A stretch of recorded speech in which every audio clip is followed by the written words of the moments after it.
एक पुरानी वीरान हवेली गांव के बाहर खड़ी थी। कहते हैं वहां रात को भूतों का डेरा लगता था। गांव के लोग डर के मारे उस हवेली के पास भी नहीं जाते थे। एक दिन गांव का एक जिज्ञासु लड़का अर्जुन अपने दोस्तों के साथ उस हवेली में चला गया। हवेली के अंदर घुप अंधेरा था। दीवारों पर पुरानी तस्वीरें टंगी थीं, जिनकी आंखें जैसे अर्जुन को घूर रही थीं। अचानक एक खिड़की अपने आप खुल गई और ठंडी हवा का झोंका आया। अर्जुन ने देखा, एक सफेद साया धीरे धीरे सीढ़ियों से उतर रहा था। उसके साथ ही चारों तरफ बिखरे फर्नीचर खुद ब खुद हिलने लगे। अर्जुन के दोस्त डरकर भाग गए, लेकिन अर्जुन छिपकर सब देखने लगा। साया बोल उठा, तुम क्यों आए हो यहां? अर्जुन डरते हुए बोला, मैं बस देखना चाहता था कि ये सब सच है या झूठ। भूत ने ठहाका लगाया और बोला, जो यहां आता है वो कभी वापस नहीं जाता। तभी कमरे में रखी पुरानी घड़ी तेज आवाज में बजने लगी। साया धीरे धीरे अर्जुन के पास आया और उसके चारों तरफ धुएं का घेरा बनने लगा। अर्जुन ने आंखें बंद कर लीं। अचानक एक रोशनी चमकी और अर्जुन को होश आया तो वो हवेली के बाहर पड़ा था।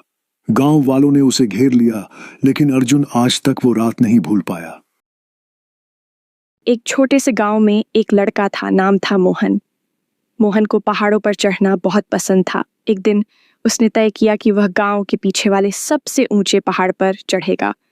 सुबह सुबह उसने अपनी लकड़ी की छड़ी और थोड़े से खाने का सामान लिया और निकल पड़ा। रास्ता कठिन था। चारों तरफ ऊंचे पेड़, झरनों की आवाज और घना कोहरा था। जैसे ही मोहन ऊपर पहुंचा, उसे एक चमकता हुआ गुफा दिखा।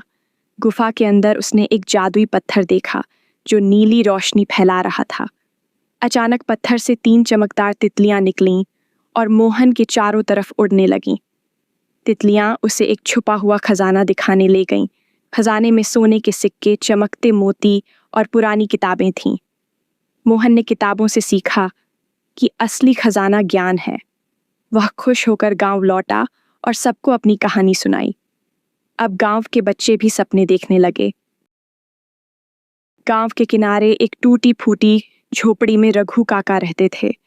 सब कहते थे वह इंसान नहीं, भूत हैं। उनके आने जाने से हवा ठंडी हो जाती, पत्ते खुद ब खुद हिलते।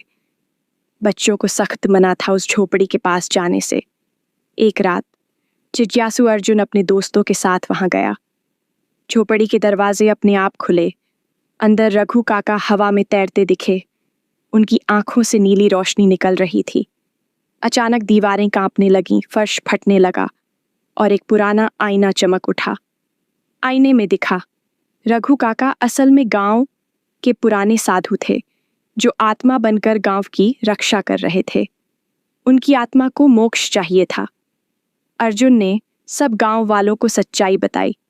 सबने मिलकर पूजा की और एक रात नीली रोशनी में रघु काका आसमान में विलीन हो गए। एक बड़े शहर में राजेश नाम का बहुत अमीर व्यापारी रहता था।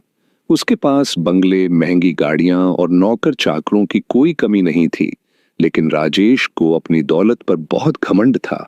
वह गरीबों का मजाक उड़ाता और किसी की मदद नहीं करता। एक बूढ़ा साधु भिक्षा मांगता हुआ वहां आया।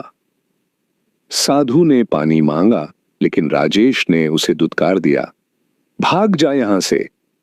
मेरी अमीरी पर तेरे जैसे भिखारी का साया भी नहीं पड़ना चाहिए। साधु ने मुस्कुराते हुए कहा, घमंड मत कर बेटा, सब यहीं रह जाएगा।